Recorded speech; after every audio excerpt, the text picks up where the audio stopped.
Hello friends, मैं गौरव आप सभी का स्वागत करता हूं मनी मेंटर्स में। और आज का जो हमारा टॉपिक है वो है कि अगर हम अपने बच्चे को हायर एजुकेशन के लिए स्टडी दें तो कितने पैसे खर्च हो सकते हैं, उसके लिए अभी से हमें कितना पैसा सेव करना चाहिए। तो इस चीज़ को लेकर हम एज्यूम करते हैं कि 16 साल के बाद हमारे बच्चे को हायर एजुकेशन की ज़रूरत है, तो उसे कितने पैसे की ज़रूरत पड़ सकती है और हमें अभी से कितना सेव करना चाहिए।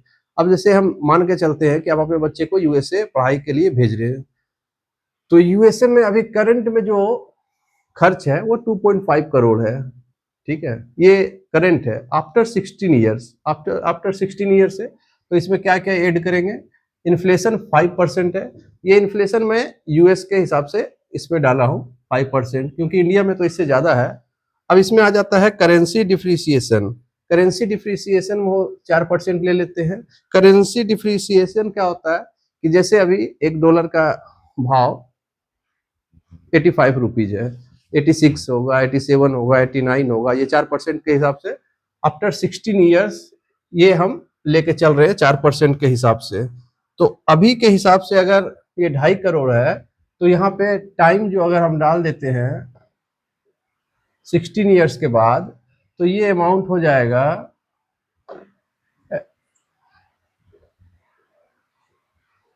अप्रोक्स 9 करोड़ रुपया खर्च होगा। अब अप्रोक्स 9 करोड़ रुपया अगर खर्च होता है, तो क्या हम आज से 16 साल बाद 9 करोड़ रुपया खर्च करने के लायक है? तो ये चीज हमें अभी से सोचना पड़ेगा।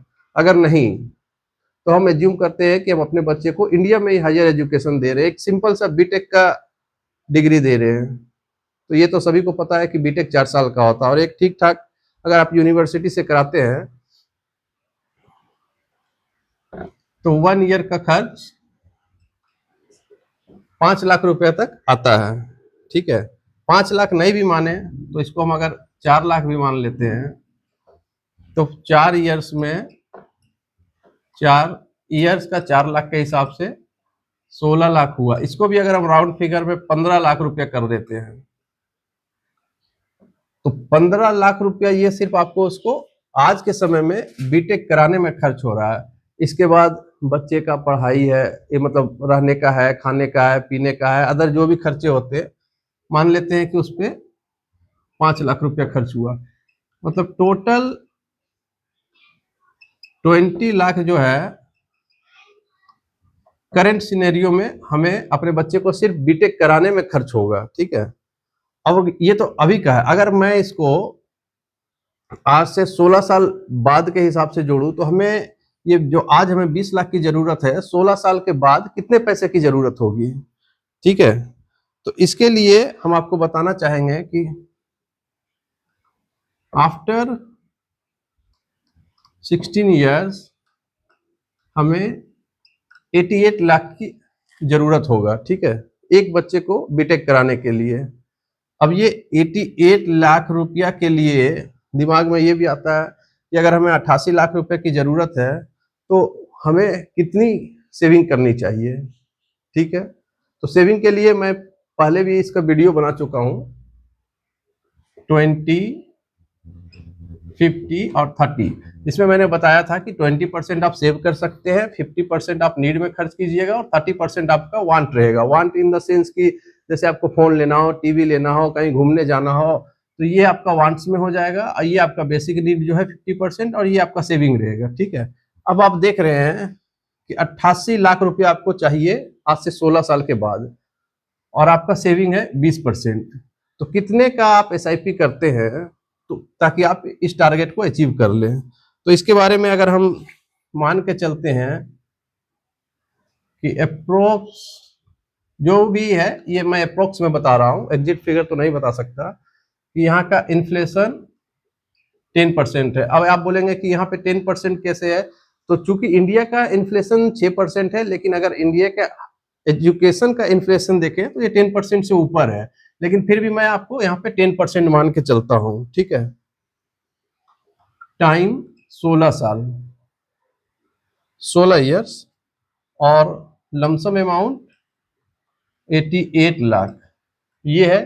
अब इसको अगर हम एसआईपी में डालते हैं, तो कितने का एसआईपी हमें करना होगा, तो इसके लिए हमें 16,000 रुपया पर मंथ का SIP करना होगा, जिसमें हम मान के चल रहे हैं कि हमें 12% हर साल इंटरेस्ट मिल रहा है, और ये 16 साल हम स्पेंड किए हैं, इसमें इन्वेस्ट किए हैं।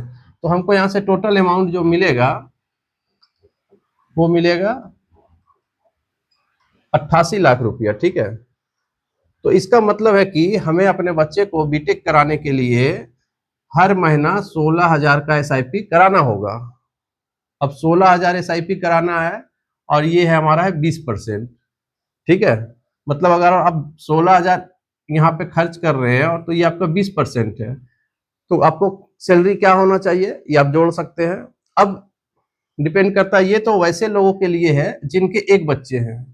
अब जिनके 2 बच्चे हैं उनके लिए उनका SIP यहाँ पे हो जाएगा 16,000 गुना 2 इक्वल टू 32,000।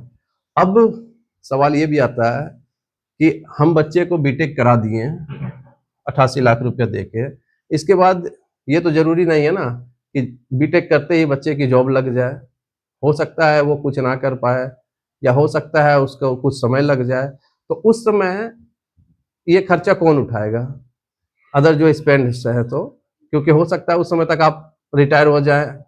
तो इसके लिए कुछ सेविंग आपको भी करना होगा अपने बुढ़ापे के लिए। हो सकता है बच्चे का जॉब भी लग जाए बीटेक करने के बाद और बच्चा आपको ना पूछे, ऐसा भी चांसेस है।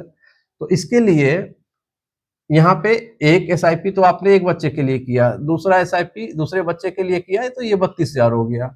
अब एक यहाँ पे SIP आपको अपने लिए भी करना होगा, यानी कि 48,000 रुपये का आपको SIP करना होगा।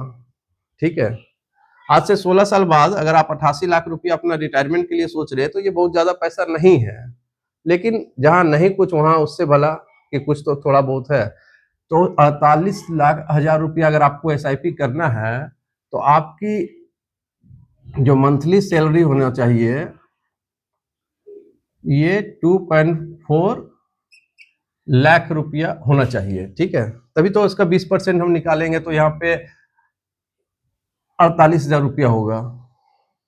तो क्या ये सोचने की चीज है कि हमारी अभी करंट में सैलरी 2.5 लाख के लगभग में है? अगर नहीं तो हमें एक्स्ट्रा इनकम बढ़ाने की जरूरत है, नहीं तो कल होके आप अपने बच्चे को ऐसा भी हो सकता है कि हायर एजुकेशन ना दे पाए। तो समय रहते इस चीज पे ध्यान दीजिए, अपने बच्चे को अपना रिटायरमेंट का प्लान बनाइए और ज़्यादा से ज़्यादा सेविंग कीजिए, अपने एसेट्स को बढ़ाइए, लायबिलिटीज़ को कम कीजिए। हो सकता है यहाँ जो मैं 20-50-30 का रूल्स दिया हूँ, इसमें से अगर आप इससे कुछ बचा सकते हैं तो उसे भी अपने सेविंग में लगाइए। तो आज मैं अपना यहाँ वीडियो समाप्त करूँगा और आपको यही सलाह दूंगा कि इस चीज़ पे आप गौर कीजिए और अभी से ध्यान दीजिए। धन्यवाद।